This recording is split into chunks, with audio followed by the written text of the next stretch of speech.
We're about news, commentary, conversations, truth, liberty, and God. We stand for American values and our flag. We believe that the Constitution is a document that fortifies rights already given to us by our Creator. We will not apologize for our love of God and country, ever. We are Right America Media.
All right. You know what I love about Granite State Live is, the podcast keeps getting older, but I feel like I'm staying the same age.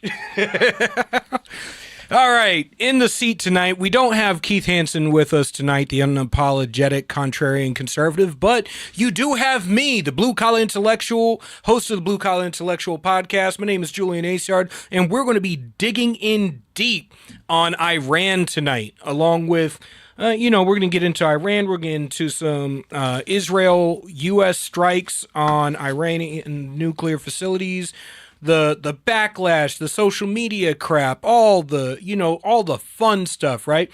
And then our final guest for the night is going to be we're going to have Colonel Rob Maness on the show.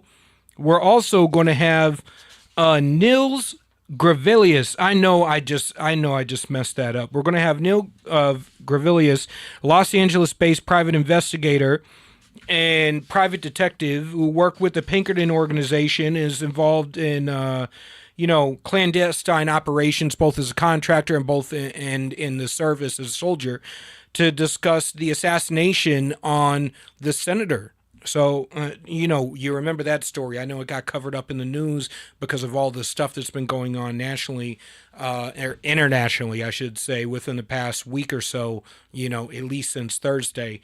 But it's still something we should get into, so we're going to get into it. It's been a fantastic week so far. We're getting right to the end of Men's Mental Health Month, Strong Dad June. On my podcast, we had two guests on that were absolutely fire in the last few weeks. If you haven't caught them, go to Ram TV Live, where you can catch all of our episodes, Granite State Live, Blue Collar Intellectual. You can catch everything all at once. You have Drew Allen Show. Enjoy, share, like, retweet. If you don't like it, don't tell anybody. I'm just messing with you. But, as we get into it today, I wanted to get into there's an excellent clip from, if I remember correctly, a member of Parliament, and he was given a rundown of who the real enemy is in this whole Iran debacle. And, if you listen to a lot of the influencers, there's a rise of anti-Semitism. And if you listen to us before, we were talking about how the argument regarding Israel's actions always seems to devolve down to the Jews run everything and Jew-spiracies. Yeah, we don't play that over here. We don't do it's them, it's those people. Yeah, we don't do that. What we are going to get into is who the real enemies are. And guess what? It's not the average person. Let's play that clip. Let me make it very clear, as an Iranian diaspora member, targeting IRGC bases is not targeting the Iranian people. It is not an attack on Iran. It is targeting the very people who terrorize the people of Iran. He said it like it is. Now, that clip is a little bit longer as he goes into why they're the real enemy and why we should be watching out for them. But the reality is it's like I've been saying all along, right?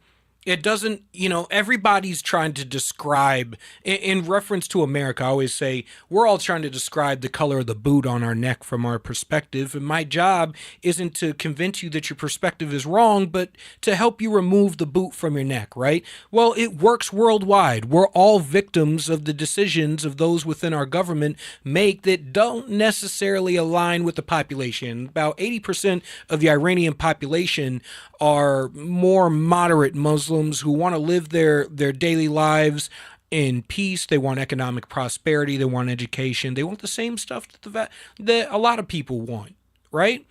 And they've been trying to revolt. They've been trying to hold their government accountable, but they just don't have the resources to, which is why, you see some people calling for regime change war. And I bet the Iranian people would love regime change, and we've been in spaces on X talking to a bunch of Iranians who've lived in Iran, came over here recently, or came over here maybe 5-10 years ago, and they're sick of the fighting. They're sick of the endless wars. They're sick of the constantly being in Israel. And the reality is, we've sent money, we've sent treasure, we've sent people to Iran, and that money always ends up going towards their extracurricular activities of funding terrorism around the world and in the region.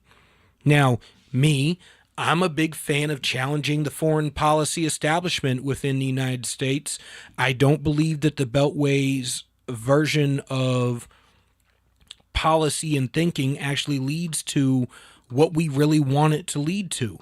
I don't think it leads us down the right path towards solutions, which is what this is all about, right? Where, this podcast, like the Blue Collar Intellectual podcast, is about solutions. At the end of this, we'd like to give everybody a good kick in the behind in order to get to brass tacks, actionable things that we can do in our daily lives in order to make the country better. And the reality is that I don't view the foreign policy establishment in D.C. as making the average person's life better. I don't view them as getting results, because every election cycle we end up having to do the same foreign policy two-step that we always do. I've always said that foreign policy devolves down to a measuring contest, right? Foreign policy revolves down to a measuring contest where, and I'm not going to say what we're measuring, but we're measuring nuclear buttons, right? Whose big red button is bigger? When I tell you that there's a red line in the sand and you should not cross that red line, when you cross that red line, I have to respond with whatever force I threatened you with. Otherwise, for the next 4 years, you're going to be challenging me. That it is what it is. That's how it works. And I don't think we've been taking this seriously.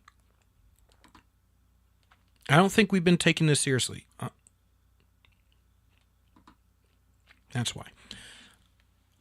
Now, when you look at the discourse online, you had a lot of people who challenged the White House and challenged Donald Trump over his handling of Israel. They said that the strikes were wrong. And we're going to have a guest on tonight. His name is Anton Chatkin, who's going to take the position that Trump's his actions were irresponsible. We're going to take the position that his actions were irresponsible and that they lead us towards a catastrophic result, right? Nuclear war. We got to be weary of what's going to happen when we engage the bad guys as if they are bad guys, and we stop holding their hands and giving them the things that they want. So we're going to get into that. But in the meantime, we have quite a few clips. We have some of Donald Trump's own comments and some of his own posts on True Social as they happen. As you may have been paying attention last week, you had 3 precision strikes on nuclear targets. You had Iran and Israel exchanging shots at each other, and as I said on the Blue Collar Intellectual podcast earlier, you had Israel targeting specific military strikes, their launchers, their nuclear facilities, their critical national security infrastructure in Iran, and you had Iran targeting civilian populations within Israel. The two are not the same, and we cannot look at Iran, who's the number one state sponsor of terror worldwide, and look at Israel as if they're the same thing. The fact is that they're not. And anybody telling you that they are is lying to you. And I'm not a fan of lying to you. I think there are things that, are true, and there are things that are false. And the people who are trying to, specifically the argument that, this is no different than North Korea. They are different than North Korea. Vastly different reasons why the two countries want to go to war, vastly different reasons why they hate the United States, vastly different nuclear and military capabilities. The reality is that you can't compare the two. And I was making this conversation. We were having a great space with Sonny Johnson earlier, and we're making this, trying to discuss this. The reality is this. You can take this issue with Iran all the way back to 1979 when they took hostages, right? You can look at how they engage in the world stage and how every dollar we send them ends up going towards funding terrorists abroad. So Iran, unlike North Korea, fights their wars through proxies. And we don't. We've been I can't really say that. We don't to the degree that they do. Okay? So we need to be honest about these situations. We need to understand that this isn't what we're being fed. And as I'm a big critic of the military industrial complex, there are a conglomerate of different interests that go into each military engagement and each reason why we get into combat in the first place, right? Throughout, Iran was an inevitable thing. This isn't a country that you can just hand a nuclear weapon and, hey, how's it going, Johnny Hayes? So Iran is not some, choir boy that you can hand nuclear capability to, and they're going to use it for their own energy benefits or infrastructure benefits or so on and so forth. Every time they've tried to enrich uranium, it's always for the purpose of weaponizing it. And they're not doing it just so they can be taken seriously on the world stage. You got to understand the dynamics of when you have a nuclear weapon. Yes, you're doing it so you can be taken seriously, but there's also a deterrent that takes place with nuclear weapons. So what they're doing, what they really want is, and yes, am I saying that they're going to use a nuclear weapon on the United States or that they're going to use it on Israel? No, that's not what I'm saying. What I'm saying is they'll use the fact and the threat that they have nuclear weapons as a deterrent from us attacking them when they do continue to engage in proxy wars and funding terrorists abroad. So when it comes to the sanctions, they'll threaten to use nuclear weapons against Israel or in the Middle East. And you also got to understand the region that we're talking about, right? The Saudis, the Syrians, the UAE, Jordan, all the neighbors in the Middle East have a serious problem with Iran getting nuclear weapons. As a matter of fact, they've all said if Iran gets nuclear weapons, we don't feel safe in the region with Iran having nuclear weapons. If they get nuclear weapons, we're going to get nuclear weapons because we can't allow this to continue. We can allow this to escalate. Iran didn't have nukes. Never have they. A lot worse. Let's see. Israel never get. I can't read that. I can't read that. That's not an English sentence. No, it's not. And I'm going to help you out here because I can read a little bit more. And I think at the end it says Israel has never let anyone inspect their weapons. So. Oh, Israel's never let anybody inspect their weapons. Yes. Why would I have a problem with inspecting Israel's weapons? Israel's not going around trying to blow up, is not chanting death to America. Israel's not chanting death to America, and they're not the number one state sponsor of terror. I don't have an issue with Israel having nuclear weapons. As a matter of fact, we have sold nuclear weapons to Israel. We have armed them to the teeth, and we have been doing so since their inception. So I don't know what that's supposed to accomplish. Iran and Israel are not the same. They're not the same. Israel uses their nuclear power for medical. You talk about Israel. Israel uses their nuclear. I think she's referring to Iran. Okay. Oh, I see what you're saying. So, yes, it is okay for Israel to have nuclear weapons because the vast majority of the countries in the Middle East have made it very clear that they would like to, under previous regimes before multiple regime change wars, and the terrorists in the region have also made it very clear that they would like to wipe Israel off the map. The Iranian government has been very explicit about that for decades, that they would like to wipe Israel off the map. And as a matter of fact, every time Israel has taken a posture of peace and defense, they've been attacked. Now, I'm not saying Israel has not also been a bad actor, because I looked at I asked AI earlier today how many peace deals, how many ceasefires Israel has violated. Well over 900 ceasefires Israel has struck first. Now, the reason for that is Israel has a standing doctrine that if they believe there's an imminent threat against Israel, they're not going to wait for you to strike. They're going to strike you first. And I take the same doctrine of, if I think you're about to punch me in the face, I'm not going to wait to allow it to connect or for you to swing. I'm going to hit you. I'm going to knock you out first.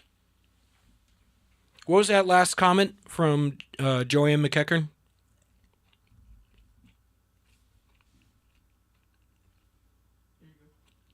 There you go. Well, you need to look up some info. Yeah, I've been researching info for, my entire life. It's kind of my background is Homeland Security, anti-terrorism.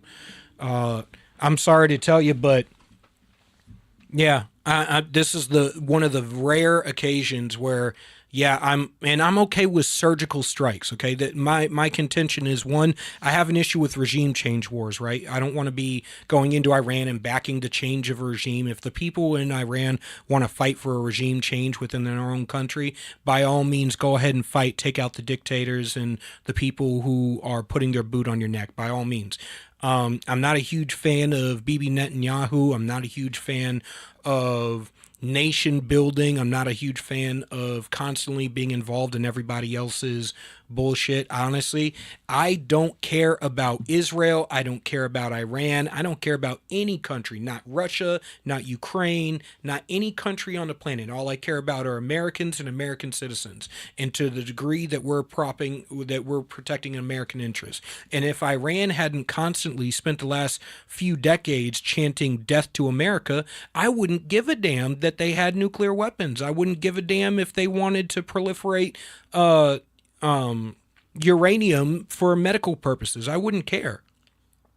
I honestly wouldn't care. But when the entire region, now, when I served overseas, I got to meet the Yemenis, I got to meet the Saudis, the Syrians, I got to meet the people who live in Iraq, I got to meet the people who live in Iraq, I got to meet people who live in Jordan, I got to meet Pakistanis, I got to meet Palestinians. And I've been all over the world, and I've been all over the country, 48 states and 30 countries. I won't go to Alaska because it's cold, and I won't go to Hawaii because it's socialist. Even though they have hot weather, it's not good enough. It's not good enough for me. I'm all set with socialist states. However, every single one of them has told me that the government of Iran is a radical government that means to do harm to their neighbors. They mean to keep proliferating terrorism worldwide. They are not just innocuous actors that have nothing to do with the United States. This is not the same as Iraq. And to be honest, I was against regime change in Iraq, even though I was serving in combat over in Iraq. I don't think we should have replaced Saddam. I think we should have left him in the region as a stabilizing force. I think we made a bad decision there. And I say the same when it comes to regime change in almost every Middle Eastern country. Most of the time, I think it's a bad decision. I think we end up propping up people who don't have the authority to properly command their country, or we end up propping up the radicals that we end up having to go fight in another couple of decades. It is what it is. Hey, Julian, that's just wanted to invite Joanne. Joanne says she can't watch this BS anymore. So we invite Joanne to give us a call at 833-603-8255. 833-603-8255. We would love to listen to her idea of what she's saying there, or Oh, most definitely. We have no problem with having a conversation, contradictory viewpoints. We can just be respectful towards each other. We don't have to, make it personal. As long as we're having good, rational conversations about policy and what's actually transpiring, and it doesn't devolve into, nonsense or, Jew-spiracy theories, because I don't do that here. And guess what? This is one of the very few times you're probably going to see me in camera there while I'm doing all this. So I don't want you to feel that you're by yourself. So, but I was feeling lonely for a moment. I know, it's just yeah. But anyway, what I want to say is. It's nothing controversial, actually. It's just about the way we have seen information develop throughout our lifetimes, and how people report wars.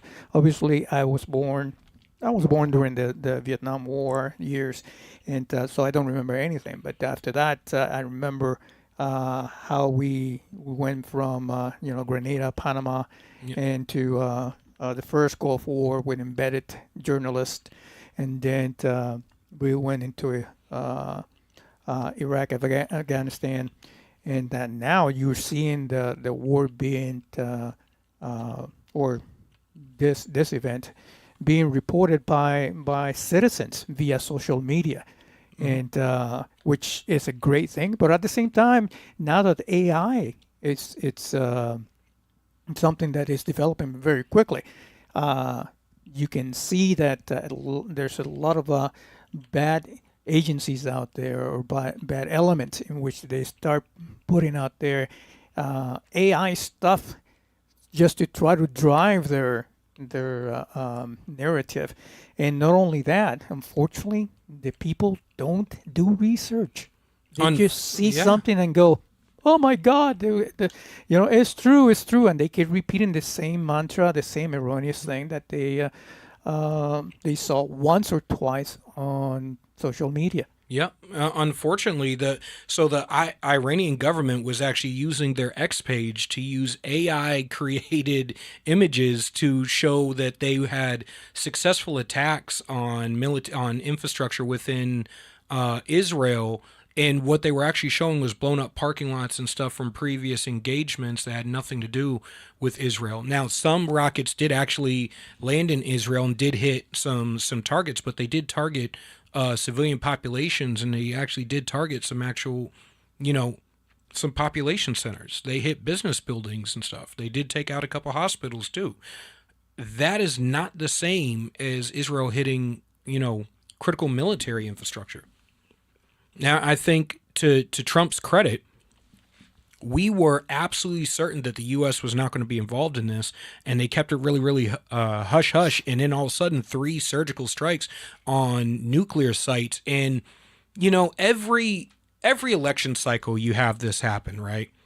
Every election cycle you have a despotic government, usually Iran, sometimes North Korea, tests the incoming administration, and they challenge them. Now, Russia and China often act as use these countries as proxies and their despotic dictators as proxies in order to test the new incoming administration. And when Trump got tested in his first administration, he dropped a Moab on Syria, made it very, very clear that when he says he's going to do something, he's going to respond with force, that red line, once you cross it, there will be a forceful response. And that put the whole world on notice for the entire duration of Trump's first term that he was not to be messed with. Now, coming in after 4 years of weak Biden, asleep at the wheel, having dementia, letting the world walk all over him, trying to make peace deals with everybody while not showing any backbone and being a laughingstock on the world stage. Now you got Donald Trump back in the seat, and he makes it very clear. Look, you mess with America, you keep trying to do this, we're not allowing you to have a nuclear weapon, and he takes out their nuclear facilities. Done, wham, bam, thank you, ma'am. Call it a day. Trump is ready to sign a peace deal. So then he puts out, and let's put up Trump's comments on the surgical strikes, because he was tweeting like a madman on True Social this week. It was almost kind of hilarious. Trump has had a lot to say over the past week about everything going on. And of course, not everybody's been happy about it. You have everybody invoking the War Powers Act and stuff like that. And if you listen to the previous podcast, I had said, hey, I think the War Powers Act is unconstitutional. I'm just going to lay it as how it is. There was no amendment passed to change the structure of how we go about the commander-in-chief and Congress declaring war and all that stuff. We created a law whole cloth, and yeah, it was passed with an overwhelming majority, but I don't think that's the same thing. If you want to change the amendments or you want to alter the amendments and the articles in the Constitution, you should go through the amendment process. I think the country would be better off for it. But let's go ahead and throw up that... I'm reading it right now. So... Actually, Julian, apologies, but we're gonna have to go to a short commercial, and we'll be back with our guest. All right, we got Colonel Rob Maness coming up next. Tune in.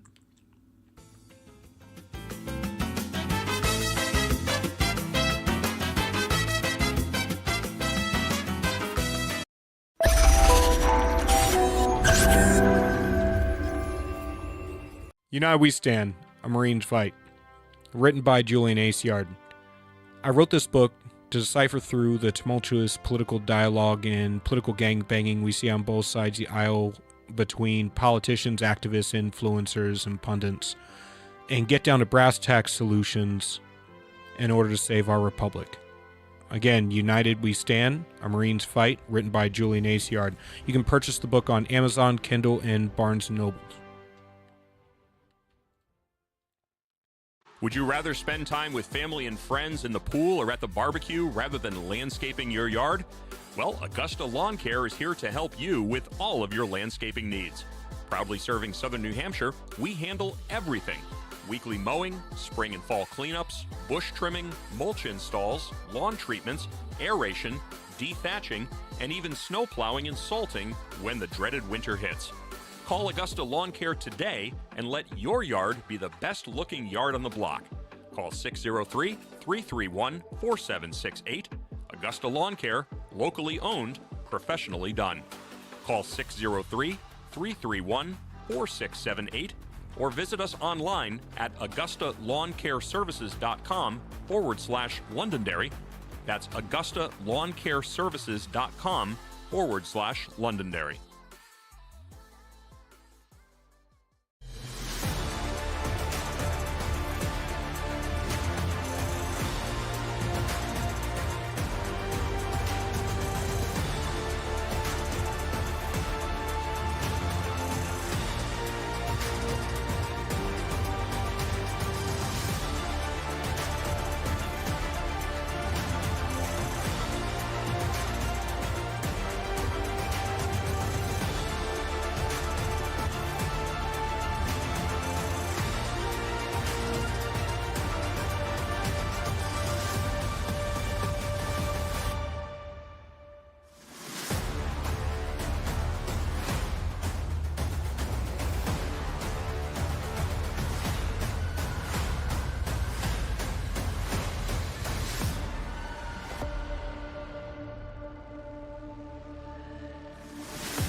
Not everyone can get up every day and look for ways to piss people off. But here at GranicRock.com, we do that almost every day.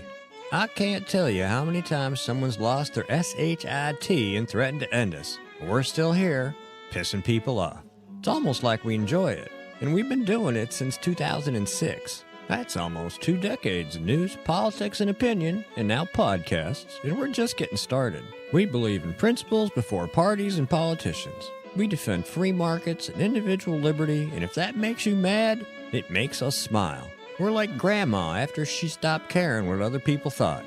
If that sounds refreshing, you need to check us out. This is Steve McDonald for Granic Rock, and we'll keep shining the light on them for you. This could be the moment we've been waiting for, the chance to feel alive. Sometimes we forget we live in one of the most beautiful states in the country. This summer, vacation right here and discover your new.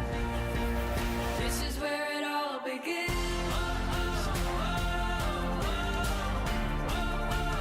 This is where it all begins.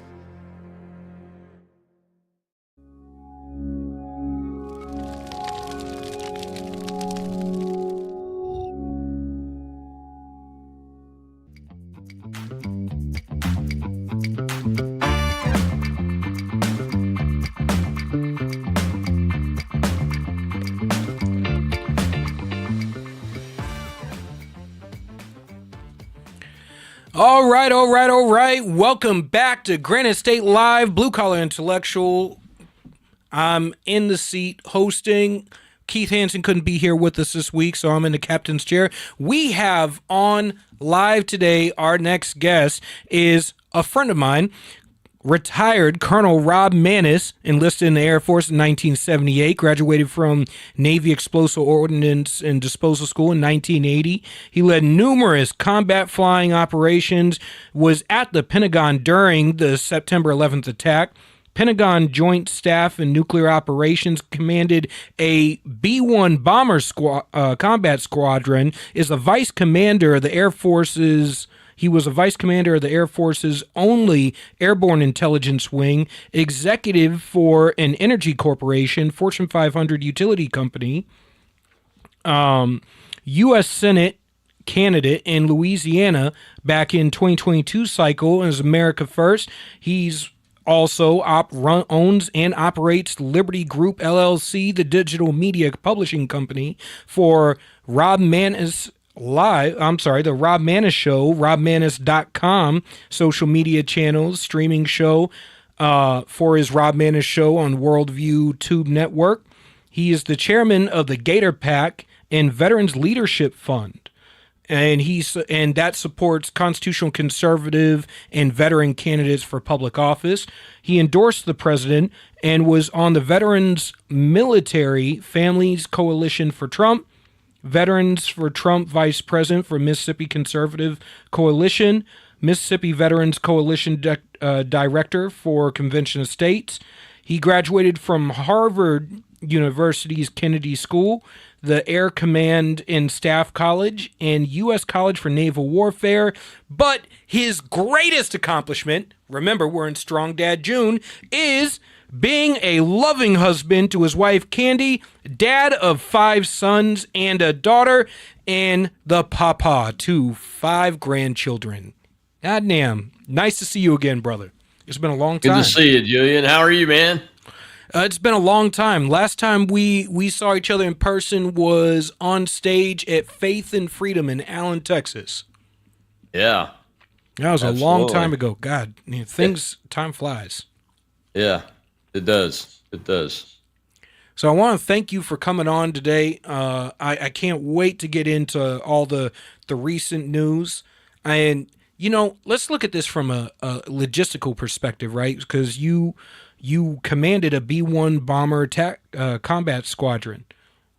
Tell me the ins and outs of what it takes to get from United States to Iraq, launch that surgical mission, and get back so cleanly that by the time it happened, they didn't even know that we were there. Well, professionals, especially bomber professionals, don't use the word surgical when we're talking about airstrikes. because it's not possible. We use the words bone crushing, destroy, obliterate is a good adjective too. You might have heard that in the last few days. But seriously, though, my longest sortie in the B-1 was 36 and a half hours. It was a training mission. And I only tell that to folks when I'm getting interviewed about this particular subject this week because we train to that.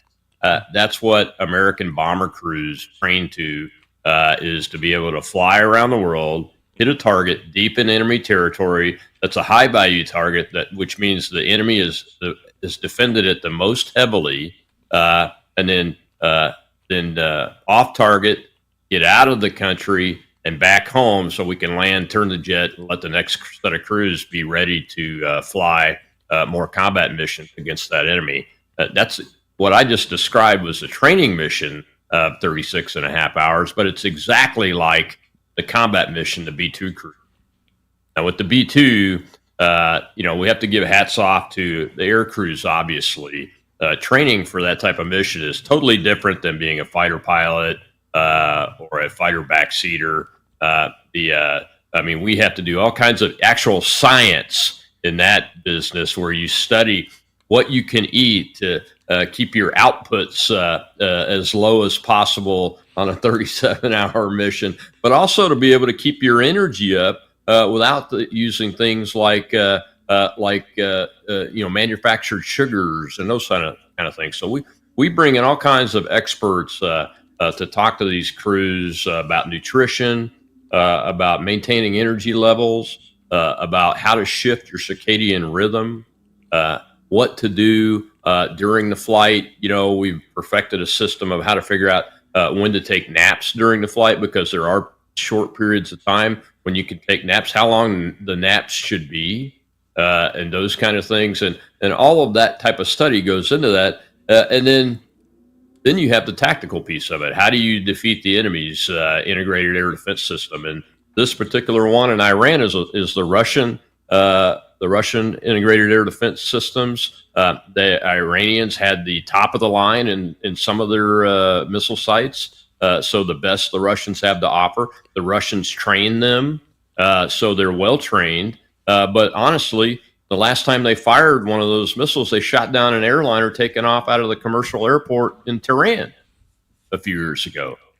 So that was, we're not sure that their training level is very good in target identification, but they know how to operate the systems. So it's a complex IADS. It's top of the line. These targets were the most valued targets of the Iranian government.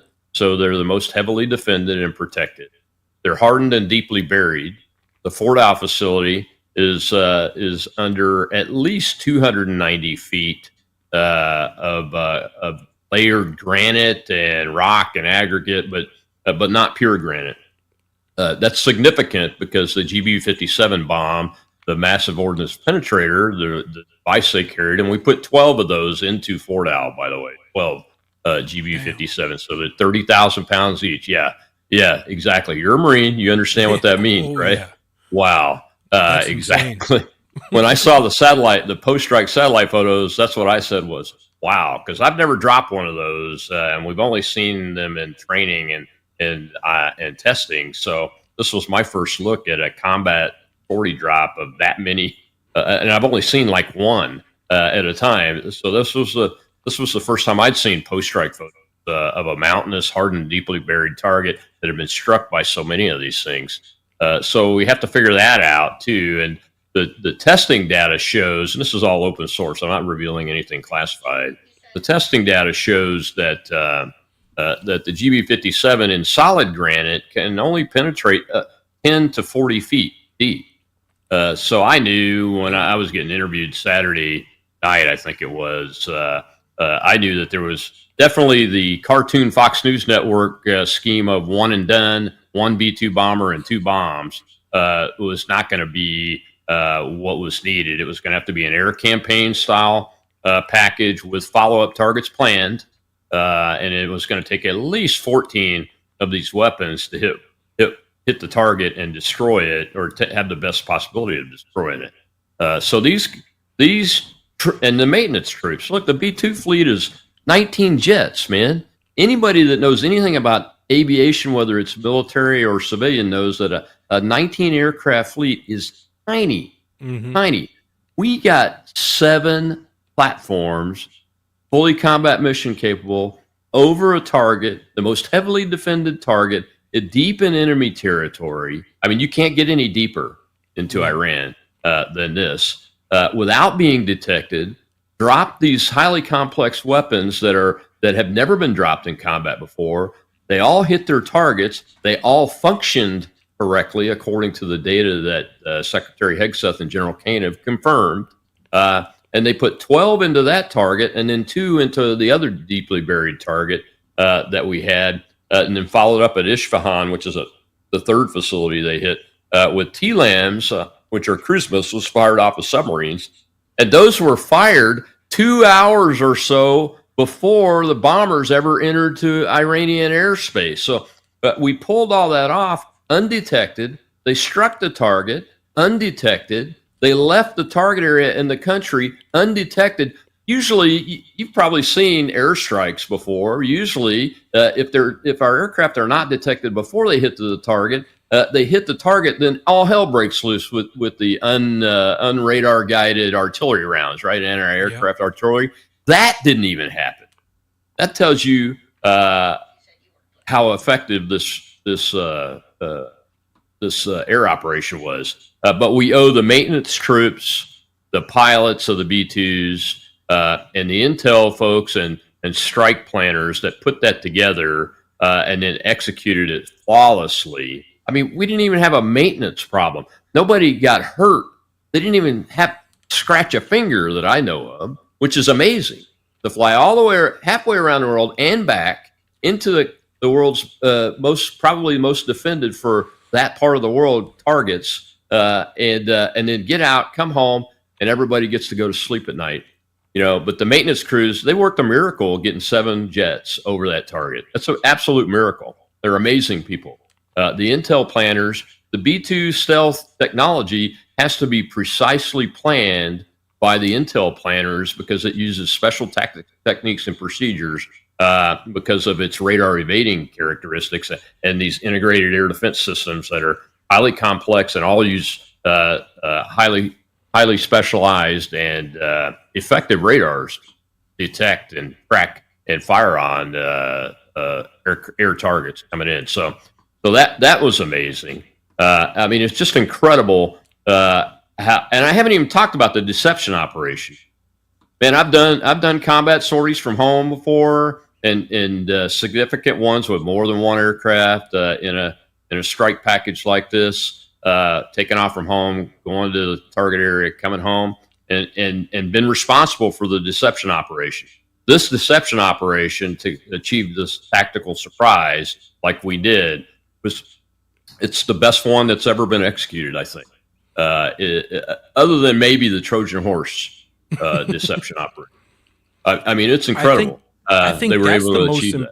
I think that's the most impressive part is over the last 2 decades, we've seen massive amounts of leaks of classified operations where somebody at the Pentagon talks or somebody within the administration talks, and it makes it out to the press. I remember, what was it, the beginning of Iraq, we know where, in Afghanistan, we know where Osama bin Laden is, we have his cell phone. I'm like, well, you don't have his cell phone now. Thank you for telling everybody he's got to ditch his cell phone. Exactly. Why would you tell the world that?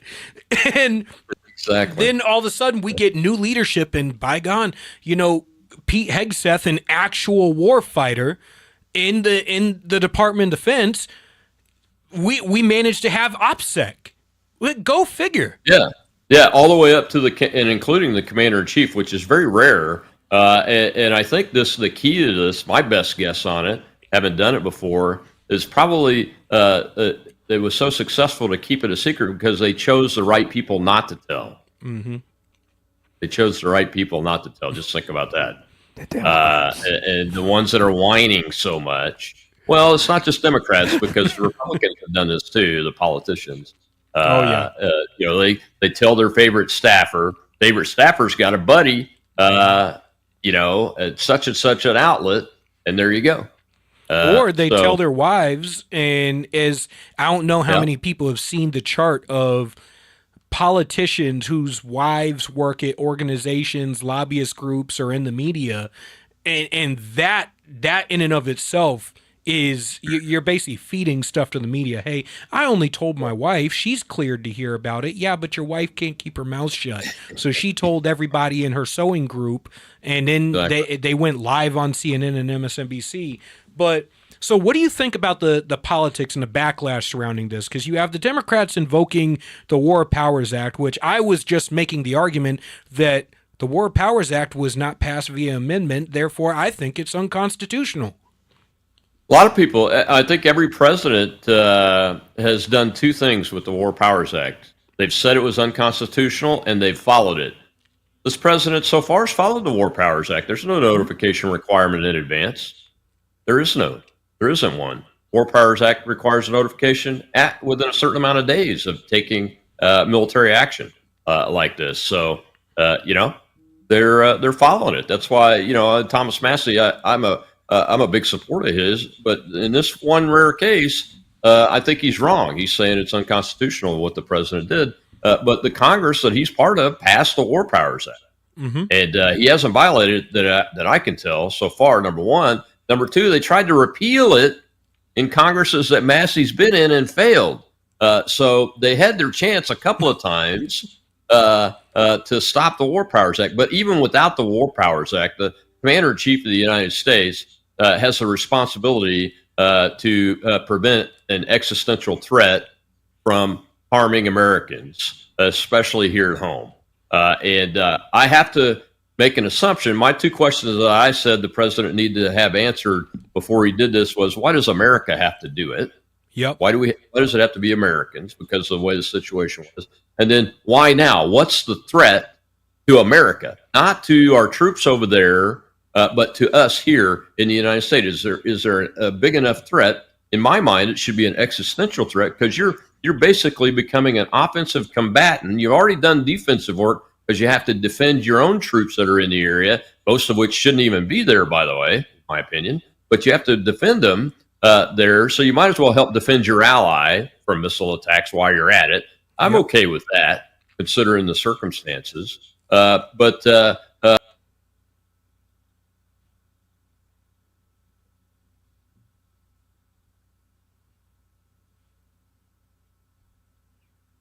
Seems we lost him. Uh-oh. Oh, no. It looks like we might have lost Colonel Manus. All right. Well, hopefully we can get the Colonel back on and get the comms figured out. Hey, you heard it right here. I mean, that expert in the field, like 10 times over, knows all of his stuff. The amount of intricacy and the amount of detail in science, the physics of how to pull off a mission like this, and then the OPSEC under Pete Hegseth and Donald Trump, this was great. And as you heard him say it, as far as the deception, I can't. I guess the Trojan horse. Yeah, I think that's a great comparison, because this was a clear example of, look at my right hand while I jab you with the left hand. Oh, it looks like we got him back. Well, my screen froze up, or you guys did on mine, so I just logged out and came back in. Where was I at? You lost me. Just after, so we were just landing on the OPSEC and the OPSEC and the logistics, and we were going into political ramifications of the War Powers Act and yeah. And So Thomas Massey, which you and I both support. Yeah. Like, I'm a huge Thomas Massey fan. This is one of the 1% of the times that I think Tom is wrong. It's not unconstitutional, and he hasn't violated the War Powers Act. The president's actions, anyway, is what I was saying before it was up. And quite frankly, the Congress that he's a part of passed the War Powers Act, and they failed to repeal it while he was a member of these Congresses in the last few years. So they've had their chance, but that's beside the point. Even without the War Powers Act, the the commander-in-chief has the responsibility, the duty, and the power to defend the nation without asking permission. Can you imagine Congress saying to the commander-in-chief on December 7th, 1941, hey, Mr. President, you tell those Navy guys that are getting schwacked out there by the Japanese, they're not allowed to fire on the Japanese until we declare war. What? That's the situation that I believe the president probably answered the two questions that I was saying needed to be answered in my interviews, and that is, one, why America? Why do we have to do it? And two, why now? What's the threat to America, not to Israel? Look, this was Israel's war. We were being defensive, in defensive mode because we have troops there, and we might as well defend our ally too. And I think that's okay. I was uncomfortable with it at first, but then I thought it through, and I'm like, yeah, that's the right thing to do. But when they wanted us to come in, they have the capability to do this job. They have bunker buster weapons. They're just the smaller versions of them. It would probably take a week of sorties and many, many more weapons to get the job done, but they could have done it. All right. Mm-hmm. The other thing is the best way to attack a target like this and ensure that you were successful. There's really only one way. An Israeli Defense Force commando raid goes in on Fort Al and these underground targets, and they had the battle space prepared very, very effectively. So there's enough chaos and lack of response by the military and the IRGC in the country that in my mind, that's what I would have been recommending to the president to tell Prime Minister Netanyahu was do it on the ground. And you know why it's important? Not because it's cool or anything. They were all high risk operations. Okay, even the airstrike was. But the commando raid ensures you get people on the ground into the facility. You get eyes on the material. You destroy the equipment, and you have eyes on it. And you remove the material, and you get out. That's the only surefire way to know that you 100% are going to prevent Iran from getting a nuke. And remember, that's the goal. The president has articulated it many, many times. Yeah. Okay. And I was telling folks and getting yelled at online, no, this is one and done. The cartoon Fox News network was one and done, 2 bombs. We're not talking about boots on the ground. This is a small one-time thing. And you can go back and look at the clips from Fox News all weekend. Yeah. Brian Kilmeade even said at one point the B-2s and B-52s could be on board the Nimitz. I started calling him Cartoon Kilmeade. He earned that nickname then because that's ridiculous. That's ridiculous. We shouldn't how you do it. And our people will never stand for being led into war by a cartoon Fox News network that's making it silly, and the decision makers are watching that stuff.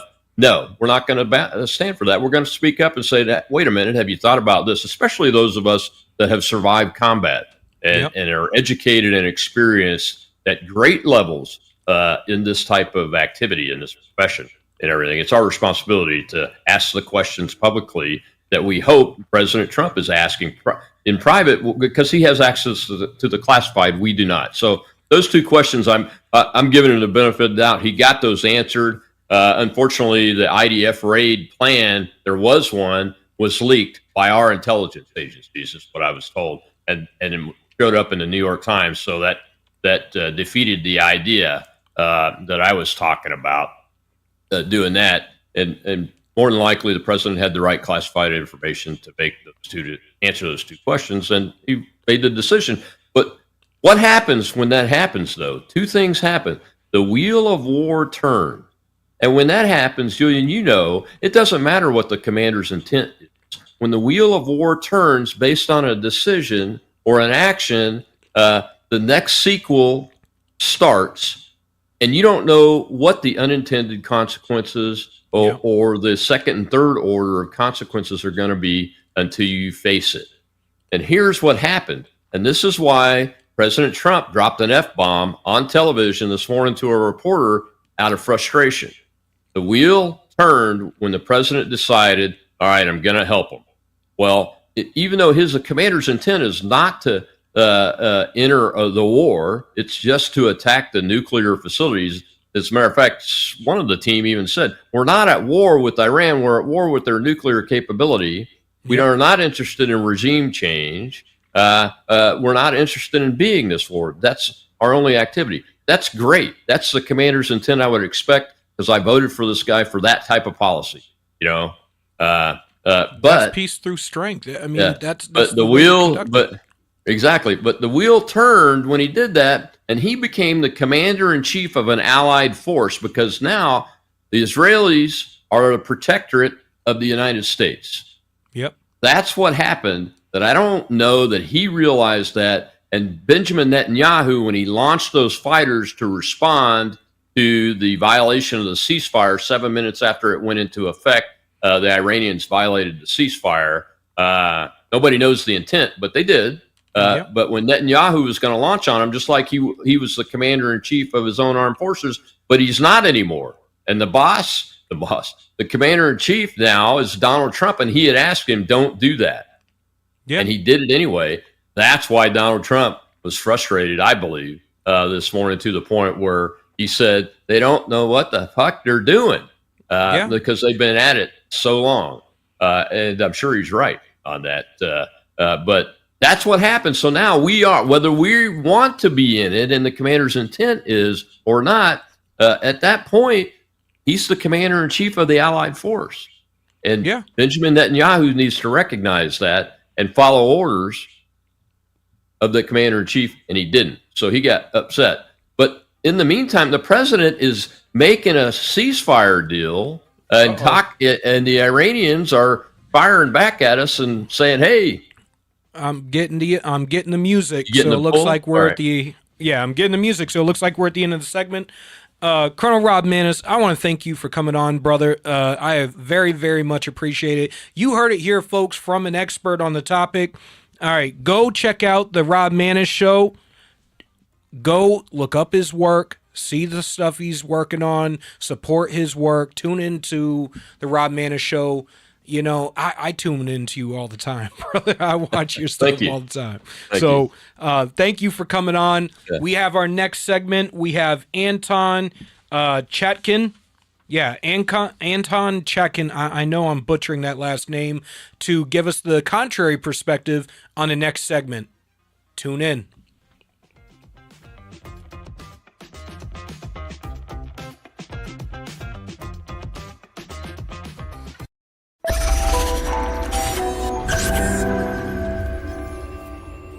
United We Stand, A Marine's Fight. Written by Julian Acciard. I wrote this book to decipher through the tumultuous political dialogue and political gangbanging we see on both sides of the aisle between politicians, activists, influencers, and pundits, and get down to brass tacks solutions in order to save our republic. Again, United We Stand, A Marine's Fight, written by Julian Acciard. You can purchase the book on Amazon, Kindle, and Barnes & Noble. Would you rather spend time with family and friends in the pool or at the barbecue rather than landscaping your yard? Well, Augusta Lawn Care is here to help you with all of your landscaping needs. Proudly serving Southern New Hampshire, we handle everything. Weekly mowing, spring and fall cleanups, bush trimming, mulch installs, lawn treatments, aeration, dethatching, and even snow plowing and salting when the dreaded winter hits. Call Augusta Lawn Care today and let your yard be the best looking yard on the block. Call 603-331-4768.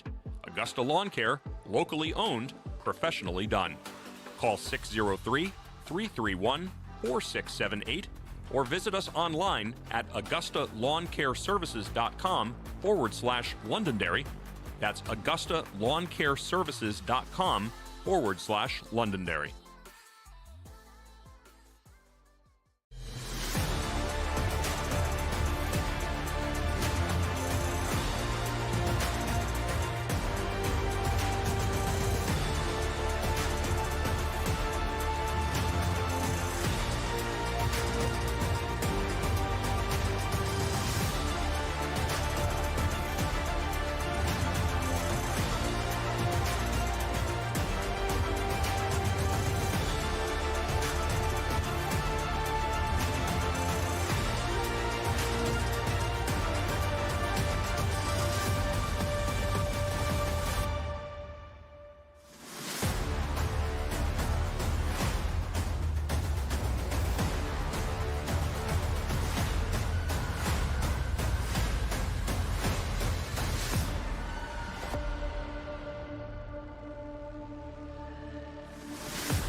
Not everyone can get up every day and look for ways to piss people off. But here at GraniteRock.com, we do that almost every day. I can't tell you how many times someone's lost their SHIT and threatened to end us. But we're still here, pissing people off. It's almost like we enjoy it, and we've been doing it since 2006. That's almost 2 decades of news, politics, and opinion, and now podcasts, and we're just getting started. We believe in principles before parties and politicians. We defend free markets and individual liberty, and if that makes you mad, it makes us smile. We're like Grandma after she stopped caring what other people thought. If that sounds refreshing, you need to check us out. This is Steve McDonald for Granite Rock, and we'll keep shining the light on them for you. This could be the moment we've been waiting for, the chance to feel alive. Sometimes we forget we live in one of the most beautiful states in the country. This summer, vacation right here and discover your new. This is where it all begins.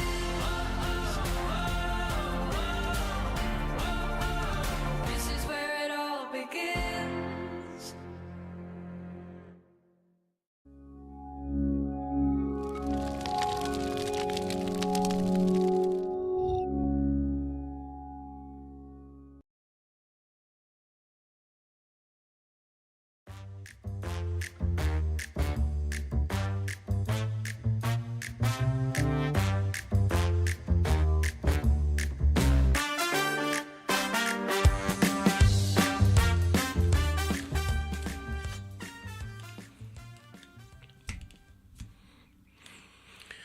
All right, welcome back to Granite State Live. Make sure you tune in to Ram TV Live, catch all the replays, catch our other episodes. You know, we have plenty of information for you, plenty of content for you. Our next guest is going to be Anton Chatkin. He's a historian and author of Who We Are, America's Fight for Universal Progress, From Franklin to Kennedy, Volume 2, 1830s to 1890s. His contention regarding, he's going to be a contrary perspective to me and General Rob Maness. He says, a half century ago, the Anglo-American establishment reversed policies that made America rich, powerful, and humane. All right. Thank you for coming on the show today, sir. Well, thank you for having me here. We have a chance to reverse this globalist domination of our country because the voters don't want it, and the world needs to be looking back again at an America that leads with its industry and its program for peace in the world. That's what built us. Nationalism of that sort. I agree with that. I'm an America First kind of guy. And when I say America First, I mean I don't give a damn about any other country in the world but America and American citizens. And to the degree that we engage with other countries in the world, it always needs to be with Americans and our country in mind, first and foremost. Yeah, well, we've had this fight going on throughout our history, and I get to it in the 19th century in Volume 2 of Who We Are, between the economic nationalists, the founders and the builders of our country, versus the British Empire and people who thought like them and were on their side economically and in different ways were tied to the British Empire. Those are the two sides in our history. Our side built the industries. Eventually, you had London and Wall Street taking control at different times, and we have to look back at the situation in the Middle East to what's the background there. At the end of World War II, actually in 1943, Franklin Roosevelt went to Tehran during a war conference there, and he said in a report issued by his aide, Pat Hurley, that Iran should be a model for development out of poverty by allowing Iran to use its own resources, not to have British Petroleum control the oil there. It wouldn't cost American taxpayers anything to build up Iran into a modern country. That was our point of view, the American point of view. spread technology, spread wealth in that way. So what happened is you had the Dulles faction, the Anglo-American faction, that came in after FDR's death to control the CIA and to put the United States together with British intelligence, and they took over Iran to destroy the democratic government. After that government followed FDR's lead and nationalized their oil. This was a betrayal of American interests. The same faction, 10 years later, after that 1953 coup d'etat against Iran, the same Dulles faction, along with Lyman, I would say Lyman Lemnitzer in the Pentagon, this is the faction that overthrew our government by assassinating our president, John Kennedy. At the time of Kennedy's assassination, he was seeking, and had been for a couple of years, the worldwide development of nuclear power plants. This is following up on Eisenhower's program for Atoms for Peace. Kennedy wanted to see every country with the kind of power plants, especially focused on desalination, that you could have nuclear-powered development of fresh water as projects between the different rivals to settle these places down. Israel and her neighbors, Pakistan and India, the United States and the Soviet Union. Remember that the United States was the one that brought nuclear science and space travel and electricity itself, going back to Edison and his partners throughout the world. We brought these things into the world for the benefit of mankind. We shared these technologies with the rest of the world. The British Empire, the globalists, who have in the recent decades after they took down the Kennedy brothers, that globalist faction controls a combination of intelligence agencies against our interests. UK, the Israeli, and I would say a corrupted faction within the United States. What this attack by Israel and Ukraine was trying to accomplish was run not by those countries, but by this globalist faction. They did a deep strike into Russia against the bombers there. The Israelis launched a strike deep inside of Iran. They had drones parked in both countries. It was basically a common operation that had been long planned. And what were they going against? They wanted to disrupt Donald Trump's stated intention to try to get deals with countries that are otherwise our adversaries, to calm the situation down and build up stability between the U.S. and Russia, between the U.S. and China, between the U.S. and all of the actors in the Middle East. And these things were designed, these escalations were designed to terrify the world and try to disrupt what our voters want, which is to get out of this globalist nightmare, this globalist control, and go back to the construction of our economy that these globalists took down after the takeover, the 1960s assassinations. So we have a right to build up our industry. We have a right to have the different countries of the world have some stability and calm. How did we get radical Islam in the Middle East? This is a very well-known situation. This goes back to the British Great Game. First of all, we hired radical Islamists, right? Remember this? To fight the Soviet Union after the Soviet Union invaded Afghanistan. So we hired Osama bin Laden and some other people. We also did the same thing in Iraq. And Iran and Yemen and Saudi Arabia and Syria. That's right. It is a policy of the globalist faction to say that U.S. influence will not be tolerated in the world. What is our influence? We are the problem solvers. Yep. We had scientific farming. We had scientific agriculture. We built the steel mills in the United States based on are defying the British Empire and its rule. And, our problem solving was always done in a way that used the federal government for its legitimate purposes of aiding in the development of our country. You have to sort this out. The Agriculture Department is not there to meddle in the affairs of farmers. It's to try to give us the science that we need to enrich the soil and to proceed with the buildup of civilization. So this is our side. We're the improvers, or we used to be. So I want to hit on that because you have here, and I quote, before Trump's second term, the majority of Americans support the core issues Donald Trump emphasized in both his presidential campaigns: the end of permanent wars and the establishment, restore the productive industry that the transatlantic elite robbed from America. Before Trump's second term, the usurpers set in motion a spiraling escalation of war.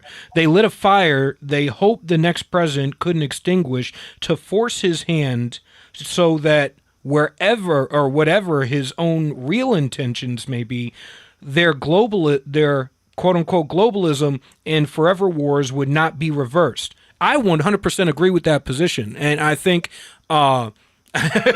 it's funny because originally when when I was handed the call sheet to look at where you're coming from, I was like, oh, all right, contrary perspective. I was expecting you to come at this more from the left, but you're coming at this from an economic nationalist and from Trump support, and I agree with that.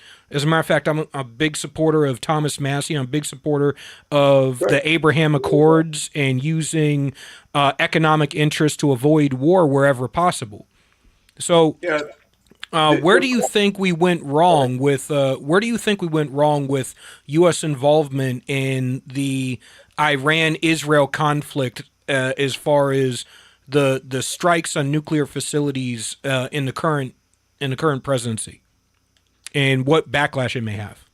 I think that people have to have some courage here to get out of the party structure.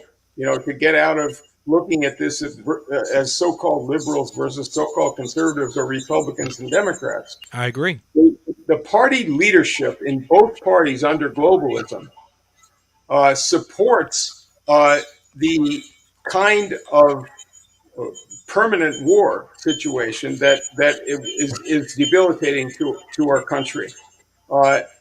We have to be able to look at what is this establishment. First of all, there's an international banking structure. A lot of it's based offshore. And this overlaps with financial centers in London and New York. And this is an illegitimate power. They direct credit to a above quadrillion dollar level derivatives and other speculative bubble. And they try to prevent the credit in the United States going into our productive enterprises. Their whole system is based on cheap labor. This faction is the one, as an economic faction, as an imperial faction, that has saddled us with this problem in Latin America and the border problem. You can't solve that problem by simply saying we're going to close the border.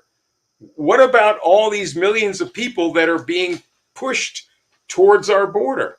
You have to say, why is this international system, this globalist system, these bankers and these anti-development, I guess you call them liberals, but it's not the same thing as FDR or Kennedy. Why do they want to have Central America, Mexico, and South America live in poverty, live in chaos? Well, one thing is that the banks, these offshore banks, and the biggest international Anglo-American banks like HSBC control the narcotics cartels. They launder their money. 2012 Senate report by Senator Levin established that HSBC was the master of the finance of these cartels. That means including the gangs that have come up into our country from Latin America. You want to shut that down? You want to have Latin America not be a problem for us? Then let us have the kind of progress in those countries with high wage jobs, with American cooperation with Mexico, with Brazil, with Argentina, to get modern times in those countries. Why should they be forced to flee their countries to come here? Why should we tolerate our system, so-called, it's not our system, but these bankers' system, forbidding the kind of high-wage industries that we built up originally in our country as well? We want to do right by those countries. That's what America's all about. So this is the problem that we confront. The United States and every other country in the world have a harmony of interests. That's also true within our country, between most people. If you put forward a program now to a governmental program for the upcoming elections or for the next presidential elections that said we're going to have massive growth of modern infrastructure, modern steel mills, nuclear power plants, really revive the deep space program.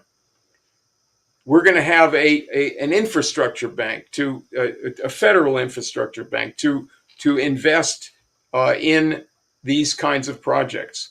We're going to have tariffs that will be imposed in a way that's sensible, that protects our interests, and we think other countries have the same right to do that. If the United States pursues that kind of massive increase in its strength and power, as we did in the past, that was Abraham Lincoln's program, then the United States will restore its influence in the world. And you have to face some of this history. We haven't always done right. We didn't do right by the Indians, but we didn't have to do the massacres and this theft of land of agricultural communities. This isn't just building railroads. You had people, starting with the slave owners, trying to take over land of settled and progressive people like the Cherokees. That was a mistake. That was not living up to our ideals. But you have to be able to celebrate the ideals of the American Revolution as something that profoundly moved the world forward. Our accomplishments were massive and aided the world's development. So that's the basis for looking at the present situation. What's the difference between us and the globalists? We have this profound difference with the British Empire and their philosophy. Our revolution was a huge philosophical fight. We believed, and I think Benjamin Franklin is the greatest example of this, we believed in improvement. That is, we're on this earth to improve the conditions of human beings because we have an idea of what it means to be a human being. We are different from animals in that we improve our work by discoveries and inventions. The British Empire has the philosophy that the world has only fixed and limited resources. This is completely false. You develop land, you make it richer by improving the soil. You have to understand the soil chemistry. You have to add nitrogen and other things. You have to do scientific things like rotating crops.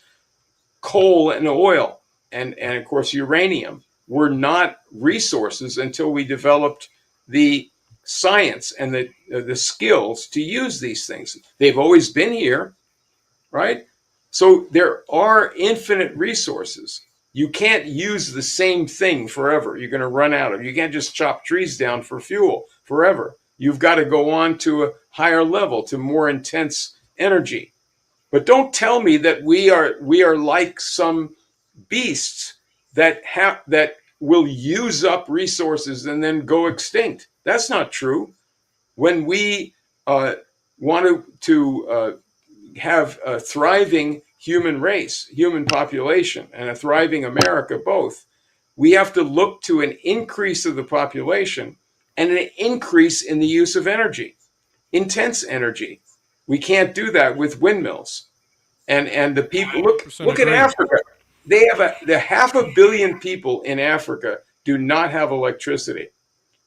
I 100% agree. I've always said that the world's problems can be solved largely through economic development and prosperity. One of the biggest contentions I've always had with the GOP, I'm a lifetime Republican from a family of lifetime Republicans, literally all the way back to slavery.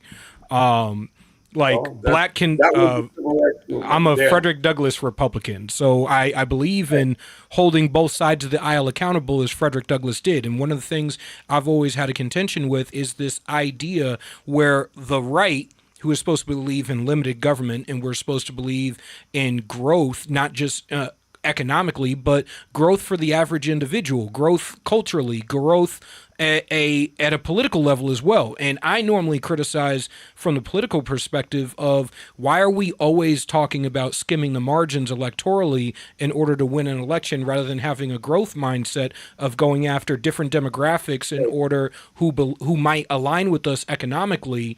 Because that's why people vote for Republicans, is for economic reasons, foreign policy reasons, safe communities, stuff like that. It's not the social issues that we typically make the top of the ticket issue for our party.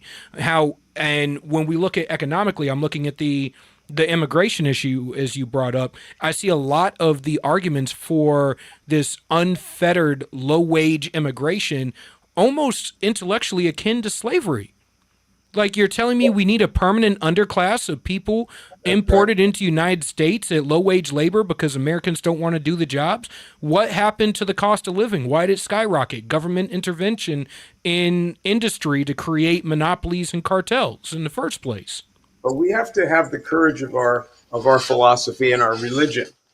And that is, we said, the best of us said, that all men, God created all men, that all men are created equal, and that we are of one blood in this world. So all men are literally brothers in that sense. Amen.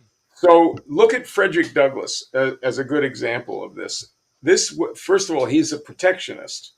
He fought against the free trade faction. And he also was a patriot, but criticized the white racism that prevented black people from working as Americans. But he recruited people into the U.S. Army to help Lincoln to win the Civil War and protect and preserve our Union. A crucial thing about Frederick Douglass is that he believed that black people and white people in every part of the human race has the right to the use of everything that mankind has invented and discovered and produced as art and literature. That the people that were freed from slavery should not just be settling for some lower level trade education, but that they had a right to say that classical music, for example, of Beethoven, is the property of, it's our property. We are human. We're fully human. We have the right to understand the world and understand the highest sciences. And so don't say that those things are white. That's insane. The issue is, what does it mean to be human and to be in the image of God? That idea has been betrayed by the globalists and by the people who maintain that war is the natural condition of mankind. No, our best leaders were always anti-war, and they look at Lincoln in the period before the Civil War. He was in Congress, and in 1846, the slave owners were in control of the U.S. government. They were really a part of the British Empire. They were exporting their cotton to England, and they wanted to keep us from industrializing. So the most radical of them devised a program for spreading slavery to Latin America and to the West, and to try to set up a slave empire that would overwhelm our country and break up our republic. That was started with the war against Mexico. Yep. Lincoln was in Congress, and he said, "This is a fraud. These people are traitors. They're misusing our government." And he risked his career by telling the truth that the U.S. President Polk was a liar about this invasion. Mexico didn't invade us. We had common interests with Mexico. We shouldn't have invaded them. We could have bargained with them for California, but that's a different issue. This was done against U.S. interests and really as treason. He lost his position in Congress. It was unpopular. So a decade later, when he was raised by the nationalists in Philadelphia and elsewhere to be the president, he was proven right. This same faction that made war on Mexico turned around and made war against the United States of America. Yep. And that's the same thing that you have with this Dulles faction. That they are at war with our country. They go back again and again. You see this thing coming up. You know, the Dulles brothers, Alan and John Foster Dulles, worked for a law firm called Sullivan and Cromwell. And in the 1930s, they represented the four principal banks in Wall Street, and John Foster Dulles went to Berlin to make an arrangement with Hitler to prop up the new Hitler regime and make sure they had credit resources to do that. That the Bank of England faction in the pro-fascist faction in England was part of this. My father, Jacob Chaikin, was a lawyer in New York City, and he sued the banks in New York, literally the companies that were jointly owned between the New York bankers and the Hitler regime. One of those was called the North German Lloyd Shipping Company. They were swindling American bondholders, and they said, you have to, this private company, jointly owned by Wall Street, British interests, and Hitler, that private company should not pay their debts to American bondholders. My father said, this is a swindle. The money's going to the Hitler government to make war. And the lawyer for the Nazi company was John Foster Dulles, appeared in New York Municipal Court against my father. My father won case after case on that. He was a leader of the boycott against Nazi Germany. So who are these Dulles brothers? What's that? We're starting to get the music to go into the next segment. Okay. I'd like to have you come back on to discuss that, but please tell the viewers where they can find your book. Yeah, this is the second volume. I'm working on the 20th century. This is who we are. It's on Amazon. It's a Kindle and paperback version, 600 pages, 48 pages a picture. And you can have fun with this. It's all sourced. It's all footnoted. And the historians representing the globalists have tried to completely bury American progress. Who made the industries? What projects were they? How did we do this? And what is that enemy of ours that tried to stop us? All right. You heard it first here on Granite State Live. This is our guest, Anton Chatkin. He is a historian and author of Who We Are, America's Fight for Universal Progress, From Franklin to Kennedy, Volume 2. Please go buy his book on Amazon. Tune in for the next segment. We're going to have our final guest for a day, Nils Gravilius. I know I'm butchering that last name, but stay tuned. Come in next segment. Give us a couple moments. We'll be right back with you.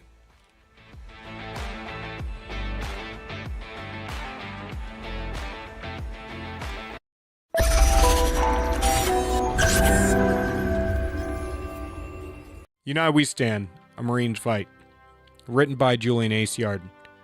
I wrote this book to decipher through the tumultuous political dialogue and political gangbanging we see on both sides of the aisle between politicians, activists, influencers, and pundits, and get down to brass tacks solutions in order to save our republic. Again, United We Stand, A Marine's Fight, written by Julian Acciard. You can purchase the book on Amazon, Kindle, and Barnes & Noble. Would you rather spend time with family and friends in the pool or at the barbecue rather than landscaping your yard? Well, Augusta Lawn Care is here to help you with all of your landscaping needs. Proudly serving southern New Hampshire, we handle everything. Weekly mowing, spring and fall cleanups, bush trimming, mulch installs, lawn treatments, aeration, dethatching, and even snow plowing and salting when the dreaded winter hits. Call Augusta Lawn Care today and let your yard be the best looking yard on the block. Call 603-331-4768. Augusta Lawn Care, locally owned, professionally done. Call 603-331-4678 or visit us online at augustalawncareservices.com/Londonderry. That's augustalawncareservices.com/Londonderry.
Not everyone can get up every day and look for ways to piss people off. But here at GraniteRock.com, we do that almost every day. I can't tell you how many times someone's lost their SHIT and threatened to end us. But we're still here, pissing people off. It's almost like we enjoy it. And we've been doing it since 2006. That's almost 2 decades of news, politics, and opinion, and now podcasts, and we're just getting started. We believe in principles before parties and politicians. We defend free markets and individual liberty, and if that makes you mad, it makes us smile. We're like Grandma after she stopped caring what other people thought. If that sounds refreshing, you need to check us out. This is Steve McDonald for Granite Rock, and we'll keep shining the light on them for you. This could be the moment we've been waiting for, the chance to feel alive. Sometimes we forget we live in one of the most beautiful states in the country. This summer, vacation right here and discover your new. This is where it all begins.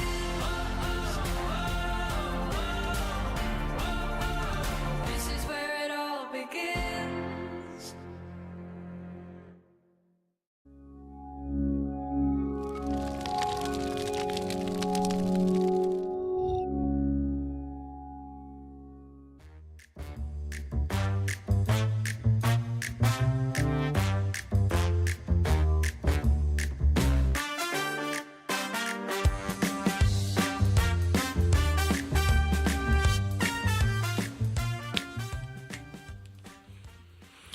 All right, welcome back to Granite State Live again. I'm going to keep saying it. Go check out Ram TV Live. See all the episodes from my podcast, Blue Collar Intellectual Podcast, and Granite State Live, where you can rewatch episodes, share them with your friends. And if you don't like it, keep it to yourself. But up next, I have Nils Gravilius, I hope I'm pronouncing that right, Los Angeles-based private investigator, was the first to license as a private detective in 1992, got his start as a soldier conducting clandestine security, border, and counterinsurgency operations in the Pacific, Mediterranean, and Latin America, and clandestine operations for in various nations in the private sector as well. He was an agent with the Pinkerton organization and heads right now his own agency, Gravilius Detective Services. He's here to discuss the assassination of State Senator Melissa Hortman in Minnesota and her husband, and the wounded State Senator John Hoffman and his wife by 57-year-old Vance Luther Bolter. Thank you, sir, for coming on. It's my sincere pleasure. I'm pleased to meet you. Thank you. So what can you tell us about this case? Well, it seems to break the mold in several ways. There are conflicting ideas as to political motive based on things found at the crime scene, like the No Kings flyers in the man's car, and a letter in which Bolter claims that Tim Waltz ordered him to conduct a whole series of assassinations. Wow. Wow, that's stark. It's incredibly dark, and when I look at the background of this man, he went pretty consistently through jobs, mostly in food service and that sort of thing in the northern Midwest. He spent a lot of time overseas in Africa, doing things related to some sort of ministry, but he has almost zero history of irrational aggression right up until he murdered Ms. Horton and her husband and shot the Hoffmans. And it suggests to me a sudden break with reality, not a slow decline. He was able to maintain a license to operate a security company in the United States, and we can presume that he passed NICS checks in order to obtain firearms without any issue. He claims in some of his material that he was trained by military and law enforcement. Well, almost anybody who goes to a private range for training is going to be trained by former military and law enforcement. I'm going to go out on a limb here and say that this man is severely mentally ill. And there's an excellent possibility that what has afflicted him is cannabis psychosis. Okay. Because of the sudden onset of this. The cannabis that is presently marketed in the United States is very high grade, high concentration of THC, and the vape product, the synthetic, is probably even more dangerous for anybody prone to schizophrenia or schizoaffective disorder. Because when I analyze the communications that are in the letter about Governor Waltz ordering him to assassinate Senator Klobuchar and these other people, the only thing that makes sense is actual organic insanity. And when I say organic insanity, I mean brain chemistry rather than something like a personality disorder. When we look at Ralph, the second attempted assassin of President Trump, he obviously has a personality disorder. He's a narcissist. He made a lot of statements politically about whom he hated and whom he did not, and that sort of thing. He has an obvious, identifiable political motive, just as Oswald did and Sirhan did. But this man, Bolter, his decline is sudden, and it suggests to me cannabis psychosis and or bipolar disorder. I don't see anything to suggest that he's an alcoholic or that he's the user of hard drugs. I can say for certain that the use of cocaine or heroin or fentanyl will make you do odd things, but it won't render you organically insane. A man could be high on heroin all the time and never lose control of his faculties other than nodding off and being unable to care for himself or potentially overdosing, but it's not going to cause organic brain disorder like this. Alcohol can cause some odd disorders, but that's only during the detox, when a man might experience delirium tremens. So I'm thinking cannabis psychosis, and I'm seeing a lot of cannabis psychosis here in California, where we've taken the step of making cannabis absolutely legal for recreational use. In the last 12 months, I've handled 3 missing persons cases involving young people who've had a complete break with reality as the result of cannabis psychosis. And I can say last summer, it is my belief that the noted author, the man who wrote Generation Kill, Evan Wright, was in the throes of cannabis psychosis when he took his own life in July of last year.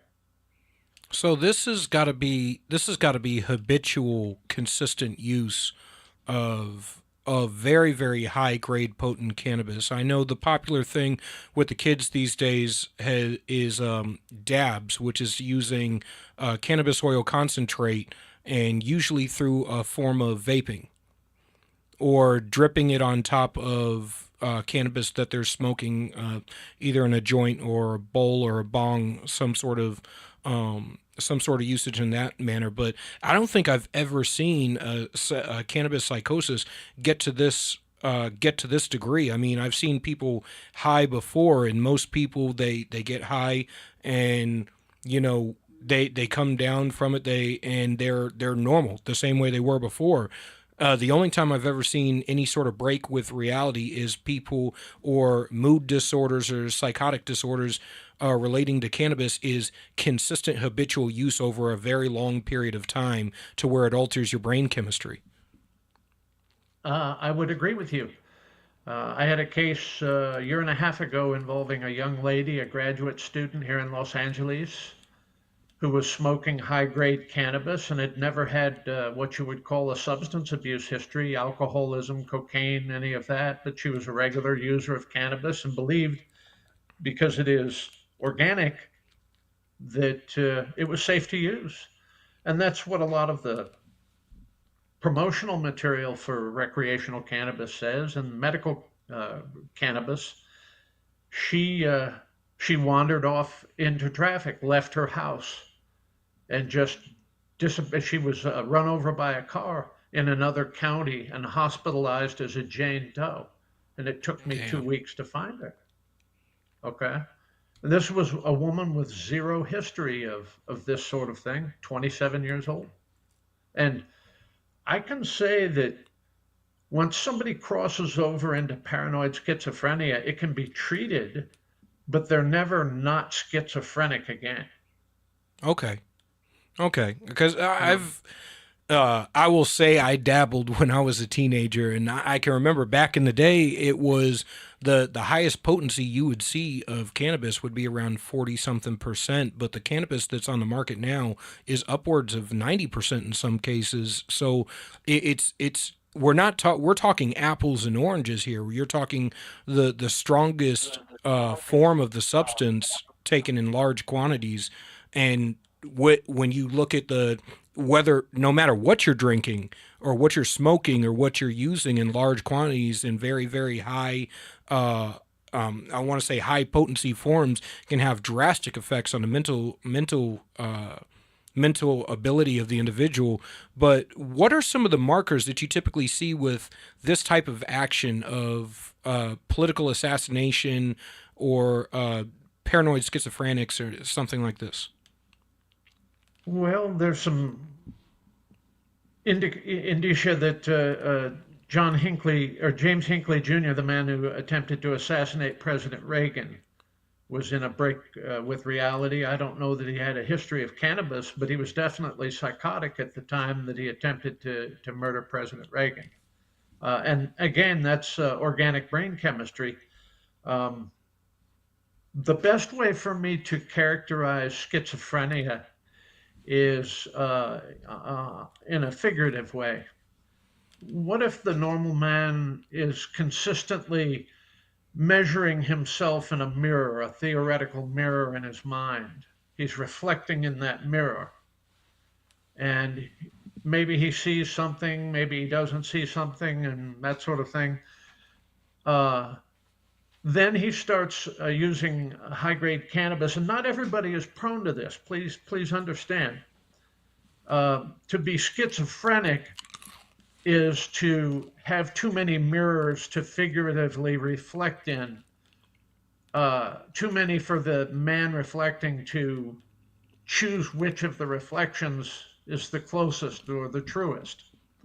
And then when that man who's schizophrenic or prone to schizophrenia starts smoking high-grade cannabis, it's as if he's locked himself into a labyrinth and thrown the key away, where it's a wilderness of funhouse mirrors, each one distorting him in a different way, where he cannot select anything that looks remotely normal and ultimately is cornered. That's the only thing I can relate it to.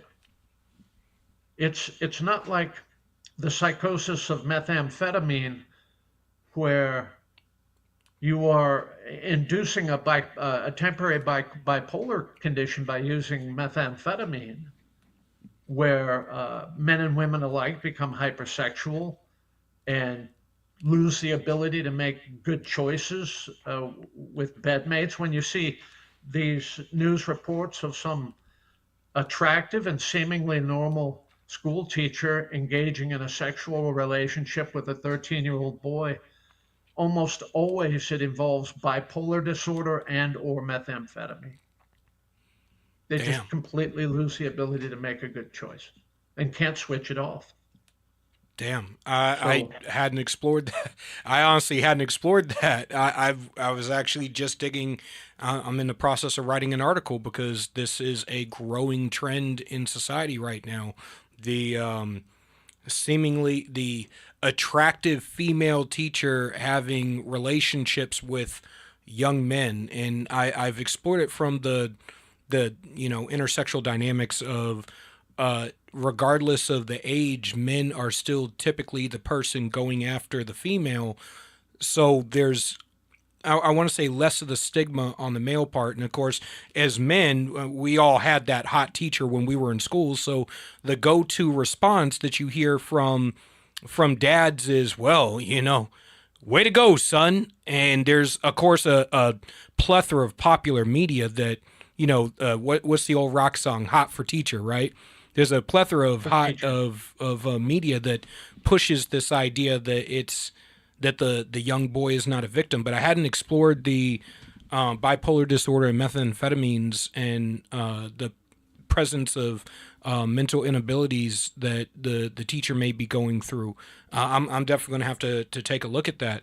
But when we're looking at the assassination, we see this. These psychotic breaks.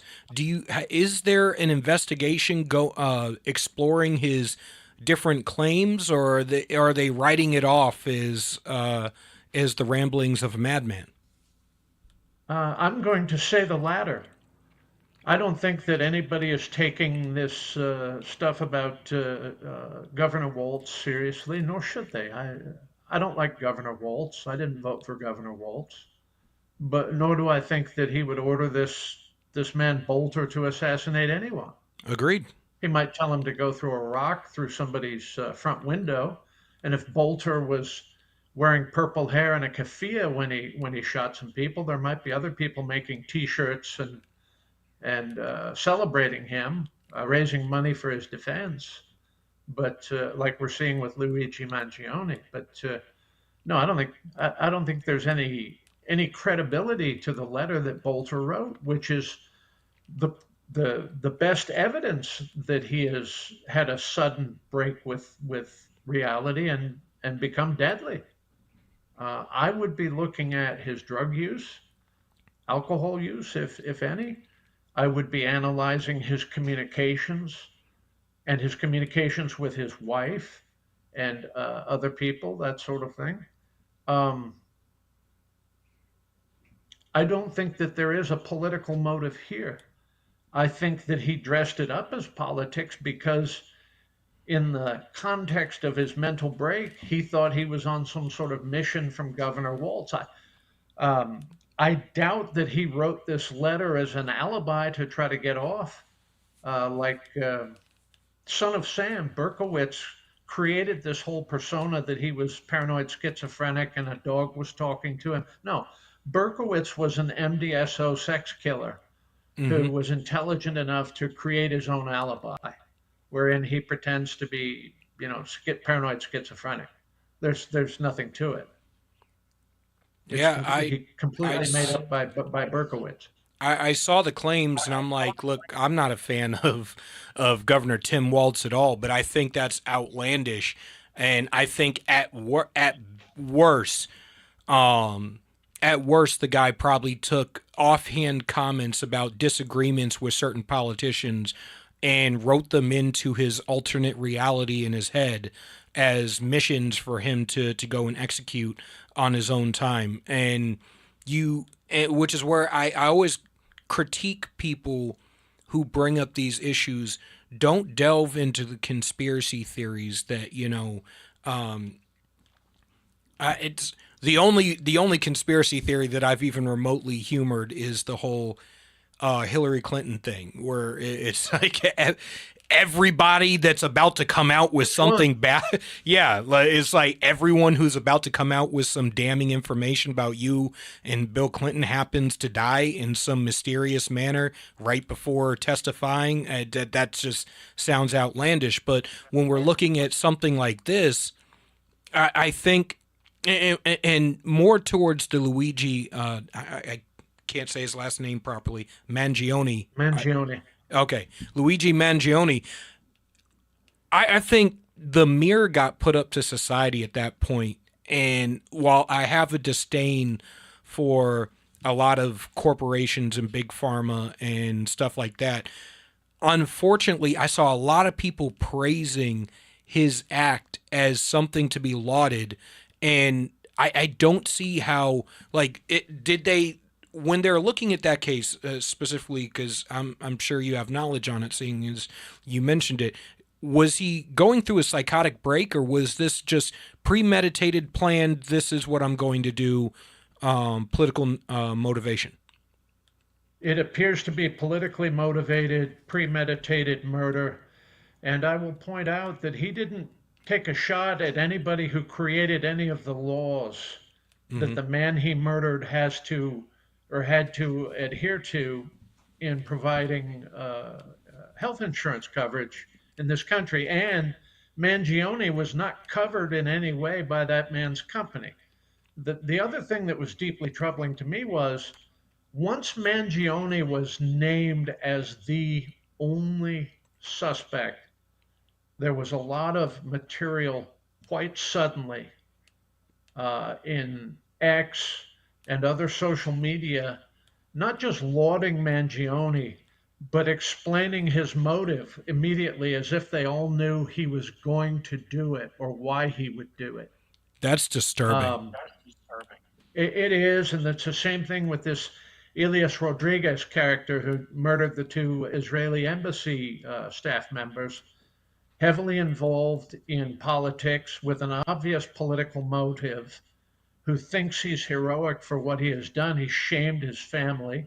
His father's an Army National Guard veteran, and by all accounts, a good government Democrat from Chicago. I might not agree with his father politically. I haven't found anything dishonorable about the Rodriguez family other than Elias. If I were in the Bureau, I would be analyzing every device, every media account, everybody that these guys met with. It looks unmistakably like the sort of schoolhouse material we had in the Army in counterintelligence when we were studying low-intensity conflict and counterinsurgency. These are the beginning notes in a communist insurgency. Just a moment, because I know we're getting to the bottom of the hour. I want to see if we can have you on. Can we have him on for another 5? All right. We can have you on for another 5. I'd like you to go into that a little bit deeper. Well, back in the 70s, all over Europe, there were various communist insurgency groups like Baader Meinhof, Red Brigades, Red Army Faction, ETA, Spanish Militar, the Irish Republican Army. A lot of people don't know that the IRA provisionals were hardcore Marxist-Leninists. Oh, they yes, trained they were. in Libya. in Iraq, in North Korea, that sort of thing. And they did joint operations. Japanese Red Army did a big mass murder in Israel on behalf of Popular Front for the Liberation of Palestine. So in a communist insurgency, what they'll do is they will select targets and use conventional media as their social media. They get social media cred for an assassination, for a bombing, for a kidnapping, that sort of thing. And then we can look at the Ku Klux Klan, these men in their Portland tuxedos with their purple hair and their masks, where that it only occurs in cities where they'll be protected from being identified by the local power structure, which tells me that in Portland, Seattle, Los Angeles, Oakland, San Francisco, New York, Boston, whatever, all of these people are known to the local political people, and they rarely get charged with any crime at all. They don't release the booking photos or tell you whom these people work for. Well, here in Los Angeles, it's recently been disclosed that NGO money that's supposed to be helping poor, campesinos find housing in Los Angeles is funding the Marxist insurgency. The NGO money is going out to the street troops. And I call them the Ku Klux Klan. Why did the Klan mask up? So that nobody would know who they were. And it's a cognizance of criminal intent is what it is. If I wear a mask... I actually found it comical. I actually found it comical that they were claiming that the ICE agents were covering their faces because they didn't want anyone to know who they are. And I'm like, you're saying this while they're covering their faces so nobody knows who they are, so they can go and commit crimes and destroy communities and hold people hostage in their own communities with impunity. There is very little left-wing organization of this sort without taxpayer dollars, though. It comes right out of my pocket, right out of your pocket, and into theirs. I don't think Bolter is of this ilk, though. But Elias and Mangione and Routh certainly appear to be men like this. And the one who's still a cipher is Crooks. Not enough is known about Crooks, and I think the Bureau has been notoriously closed-mouthed about it. I think there are a lot of things about this man that they just don't want people to see or know, like the transvestite in Nashville that shot up the Christian school. They don't want you to know. They don't want you to see it. They want to hold on to the power over that, and they want to reward the people who reward them. We're seeing and we've seen an uptick in politically motivated shootings, violence, and stuff. And it seems to always go back to these radical communists, Marxists, and like you just said, the Ku Klux Klan. I think that's a fantastic moniker. And I think we're getting to this point in society, and I have said the social media in the I call it the algorithmic abyss, where you can log online and whatever you search for, you get 10, 20, 30, 40x of whatever you search for, because the algorithm wants you to keep clicking and wants you to keep scrolling. So if you want to go down the rabbit hole of how much anti-white racism there is in America, or how much anti-black racism, or how much corruption, there's an endless supply of conspiracy theories ready to supply you with your marching orders to go out and do absolutely obscene things if you don't have a high enough IQ or enough self-restraint to step back and realize that online is not reality. And unfortunately, you have far too many influencers, politicians, pundits, and bad actors who are willing to take advantage of any situation at any given point in time. I agree with you. And this is a hydra. Let me be perfectly clear. Acorn became Occupy Wall Street, became Black Lives Matter, became Justice for Palestine, became blah, blah, blah, blah, blah. It's all the same guys. And it's apartheid as hell. 99% of them are bourgeoisie, white Marxists. A plurality of them are Ashkenazi Jewish kids from wealthy families. And they operate with complete impunity. You remember the two lawyers who firebombed the police in New York City in 2020? They barely got a slap on the wrist. If they could have given them less, they would have. Hell yeah, the Weather that's- Underground getting elected to office decades later after all the stuff they did. It's amazing to me. Yeah, yeah. You know, the Marxists have done a good job of whitewashing, if you will, their own history, and the news media, even the conventional media, is happy to drive their getaway car at every opportunity. Yeah. Yeah, I saw it with the shooting of the shooting up of the GOP baseball game. Was that almost a decade ago now? Now I feel like I'm getting old. It was about 8 years ago now. Yeah. Yeah, so it's this trend towards violence and this trends toward get the goal, the proletariat revolution at any means necessary. Being the destructive force in the United States. I got to thank you for coming on. Where can people find you? Well, I'm on X, formerly Twitter, at Detective Nils, and that's spelled Nils, like the plural of nothing. Lots of nothing. I've got a few cheesy crime novels for sale up on Amazon. And in about a year, my professional memoir, The Last Lawman, will be released by Post Hill Press. All right. Thank you for coming on. I really appreciate it. We're definitely going to have you come back as a subject matter expert and dig a little bit deeper in this. Hopefully we can give you a little bit more time next time. And because this has just been fantastic. I'm like, my mind is blown. So thank you for coming on. Again, this is Nils Gravilius, Los Angeles-based private investigator, Gravilius Detective Services. Go find him on X, follow him on social media, pick up his books on Amazon, and look out for that upcoming novel, that upcoming memoir, The Last Lawman.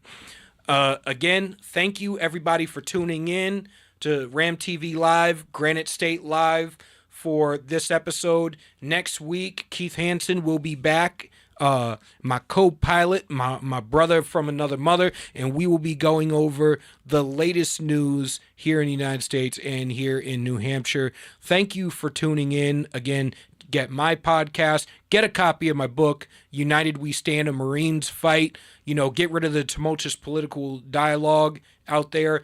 Protect yourself from the algorithmic abyss. Get outside, touch some grass, get active in your local community, get active in your local community, get active in your local community. It's a republic if we can keep it. And like Reagan said, we didn't pass it to our children in the womb. You got to actively teach it every day. Thank you. Have a good night. God bless. See you next week.